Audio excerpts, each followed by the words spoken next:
अति लघु उत्तरीय प्रश्न। अब यहाँ पर अति लघु उत्तरीय थोड़ा मजाक वाली बात है, क्योंकि जो डिस्ट्रीब्यूशन है वो 1 का है, फिर 4 का है, फिर 5 का है, फिर 7 का है। ये क्या है? अंक है। तो 1 से एकदम से बड़ी जंप हो रही है और 4 से 5 में एक ही अंक की जंप हो रही है, जबकि जो शब्द हैं वो आपको बहुत ज़्यादा लिखने पड़ जाते हैं। 5 में 50 शब्दों में आप लिख रहे होते हो, 4 में 25 शब्दों में लिख रहे होते हो।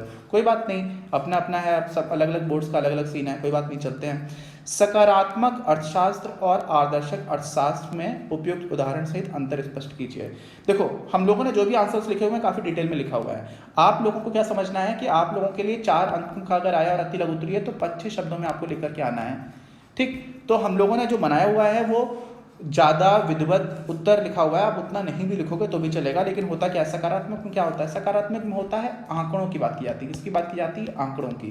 अच्छा, और आदर्शक में क्या होता है? आदर्शक में होता है क्या होना चाहिए, विचार होते हैं, अर्थशास्त्रियों के अपने विचार होते हैं, बेटर ऑप्शंस को ढूंढने की कोशिश की जाती है।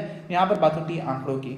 बस यही मेन अंतर है। ठीक, तो क्या क्या है, जैसे कि आप समझ लीजिए, तथ्यों और आंकड़ों को सत्यता के लिए जांचा जा सकता है। कब? जब सकारात्मक की बात करेंगे, इसको हम लोग बोलते हैं पॉजिटिव इकोनॉमिक्स। ठीक, आदर्शात्मक को हम लोग क्या बोलते हैं? Normative economics. क्या उसको बोलते हैं? नॉर्मेटिव, इंग्लिश में। कोई दिक्कत की बात नहीं है।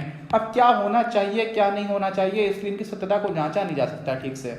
आ रही बात समझ में? ठीक, इनका था क्या था, फैक्ट है, एक आंकड़ा है। क्या होगा, ये भी आंकड़ा है। ठीक, लेकिन क्या होना चाहिए इसकी बात कब की जाती है? जब हम लोग आदर्शात्मक अर्थशास्त्र की बात करते हैं। तो बस ये है। अब जैसे उदाहरण क्या है, भारत की 22% जनसंख्या निरपेक्ष रूप से गरीब है, यानी कि एब्सोल्यूट पॉवर्टी है भारत में। कितना?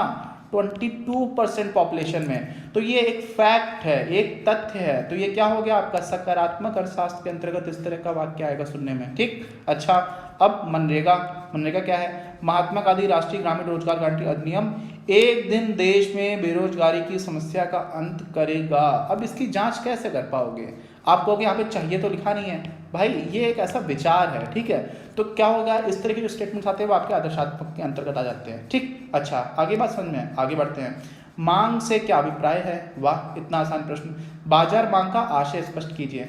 मांग क्या होती है? हम लोग 2 चीजें लेकर के चलते हैं कि वस्तुओं के दिए गए मूल्य, यानी कि जो वस्तुओं का मूल्य है वो फिक्स्ड है, और जो भी उपभोक्ता है उसकी आय भी फिक्स्ड है, यानी कि निश्चित आय है और दिए गए वस्तुओं का मूल्य फिक्स्ड है। ऐसी स्थिति में उपभोक्ता द्वारा किसी वस्तु की जो मात्रा खरीदने की इच्छा प्रकट की जाती है और खरीदने में समर्थता जताई जाती है। क्या है?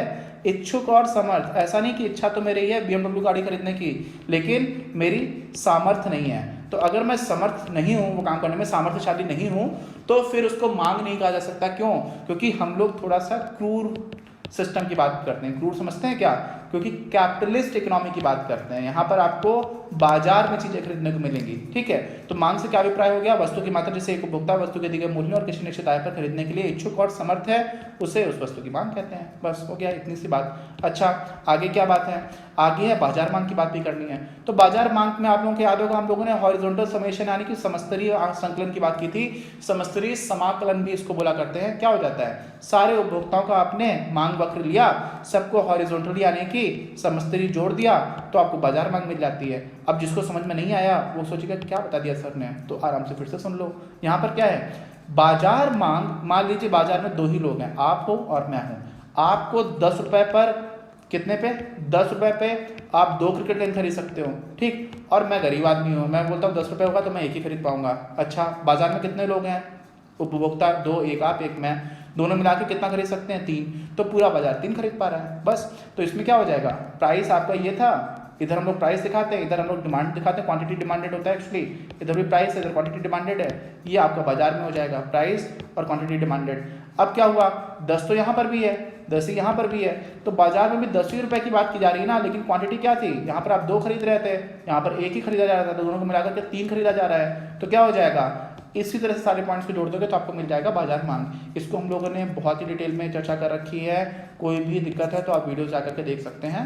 पैकेज में आपको सारे वीडियोस एक साथ मिल जाएंगे। जिन्होंने पढ़ाई नहीं की, बहुत सारे लोग डर रहे हैं, भाई 50 घंटे का सिलेबस है, 50 घंटे में आप आराम से कंप्लीट कर सकते हो और 95% मार्क्स हंसते खेलते आ जाएंगे। गलतियां करके नहीं आओगे तो, गलती कर दोगे ज़्यादा, पढ़ा अच्छे से है तो 85 मार्क्स आ जाएंगे। इससे कमाना बनता नहीं है। आगे बढ़ते हैं। क्या है? उपभोक्ता के बजट प्रतिबंध से क्या आशय है?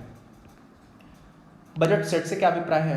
कितना आसान प्रश्न है। ऐसे हम लोग बनाया करते थे। कैसे बनाते थे? ऐसे बनाते थे। तो आपको ठीक से दिखा देता हूँ। इसी में क्या होती थी, ऐसे लाइन खींच देते थे, ये आपकी बजट रेखा हो जाती थी। यहाँ पर हम लोग कर देते थे n/P2, यहाँ पर कर देते थे m/P1। ये पहली वस्तु की मात्रा दर्शाता था तब जब कोई इंसान अपनी पूरी की पूरी आय खर्च करते पहली वस्तु पर। m क्या होती थी? आय हुआ करती थी। यहाँ पर कौन सी मात्रा दिख रही है? दूसरी वस्तु को खरीदने में पूरी से पूरी आय खर्च कर दी गई तो इतनी मात्रा खरीद पाएगा। तो ये बजट रेखा है। इस बजट रेखा के अंदर जितने भी सेट मौजूद हैं जिनको खरीदा जा सकता है उन्हीं को बोल देते हैं हम लोग क्या मिला करके? Budget set. अच्छा, और ये जो रेखा है, इस रेखा के बाहर का कोई भी कॉम्बिनेशन, कोई भी संयोग नहीं खरीदा जा सकता। क्यों? क्योंकि इस बजट रेखा पर बजट खत्म हो जाता है, सैलरी खत्म हो जाती है, आमदनी खत्म हो जाती है। तो इससे ज़्यादा कैसे खरीदोगे? इसके बाहर नहीं खरीदा सकता, इसके अंदर खरीदा जा सकता है। इन्हीं को हम लोग बोल देते हैं क्या? Budget set. और ये आपकी जो लाइन है ये बजट रेखा है, इसी को हम लोग बजट प्रतिबंध कह देते हैं। ठीक, क्या लिखा हुआ है? वस्तुओं की वर्तमान कीमतों तथा अपनी आय के अनुसार। समझ ना, यहाँ पर भी वस्तुओं की कीमतें फिक्स हैं और आदमी की आय निश्चित है। उपभोक्ता ऐसा कोई भी बंडल उसी सीमा तक खरीद सकता है जब तक उस बंडल की कीमत उसकी आय के बराबर या उससे कम रहे। सीधी सी बात है भाई, आपकी आमदनी 1000 रुपये है तो आप 2000 का सामान थोड़ी खरीद लोगे। 1000 तक का ही तो खरीद पाओगे, 800 का खरीद लोगे, 700 का खरीद लोगे, कम का खरीद सकते हो, ज़्यादा का नहीं। इसे ही बजट प्रतिबंध कहा जाता है। बजट सेट उन सभी बंडलों का संग्रह है जिन्हें एक उपभोक्ता वर्तमान बाजार कीमतों पर अपनी आय से खरीद सकता है। ठीक, अच्छा, अगला प्रश्न, मांग की लोच को समझाइए। ये सारे बहुत ही इंपॉर्टेंट प्रश्न हैं, ये आएंगे। आप ऐसे मान के चलो ये आएंगे, ठीक है ना? समझ रहे हो आप? मांग की लोच क्या है? मांग की लोच को वास्तव में लिखना चाहिए मांग की कीमत लोच, price elasticity of demand. Elasticity of demand की बात नहीं करते हैं इसमें। सीधा देखो लिखा हुआ तो वही आपको पढ़ा भी चुका हूँ। सीधा देखो फॉर्मूला, फॉर्मूले में आपको ये दो लाइंस दिख रही हैं। ये क्या होता है? ये निरपेक्ष मान निकालते हैं। क्या निकालते हैं? निरपेक्ष मान। इसको हम लोग इंग्लिश में बोलते हैं मॉड। अच्छा, लिखा क्या होता है? प्रतिशत परिवर्तन की बात होती है, प्रतिशत या आनुपातिक। ये ध्यान रखिएगा। ऐसा मत करके आ जाइएगा कि वस्तु की मांग में परिवर्तन बटे वस्तु की कीमत में परिवर्तन। नहीं, गलत हो जाएगा। वस्तु की मांगी की मात्रा में प्रतिशत परिवर्तन और वस्तु की कीमत में प्रतिशत परिवर्तन। जो आप ये करके आओगे तब आपका उत्तर सही होगा। और इसी को हम लोग क्या कर देते हैं? वैल्यू के टर्म्स में निकाल देते हैं आराम से। देखो यहाँ पर वो क्या रहा है? अगर आपने सीधे सीधे लिखा होता है वस्तु की मांग में परिवर्तन, तो वस्तु की मांग में परिवर्तन क्या हो जाता है? Delta Q. और प्राइस में परिवर्तन क्या है? Delta P. तो क्या ये इलास्टिसिटी है? ये इलास्टिसिटी नहीं है। इलास्टिसिटी क्या होती है? वस्तु की मांग में प्रतिशत परिवर्तन। तो डेल्टा क्यू अपॉन क्यू करोगे आप और इस पूरे को भाग दोगे डेल्टा पी अपॉन पी से, और दोनों में 100 का गुणा था तो कट जाता है। इसीलिए आपको क्या मिल जाता है? Delta Q upon delta P, जो यहाँ पर है ऑलरेडी, इसी में आप गुणा कर देते हो आगे पी अपॉन क्यू से। ये मिलाकर के जो है वो आपकी होती है प्राइस इलास्टिसिटी ऑफ डिमांड, मांग की कीमत लोच। ठीक, बाकी सारी चीजें लिखी हुई है, आप आराम से देख सकते हो।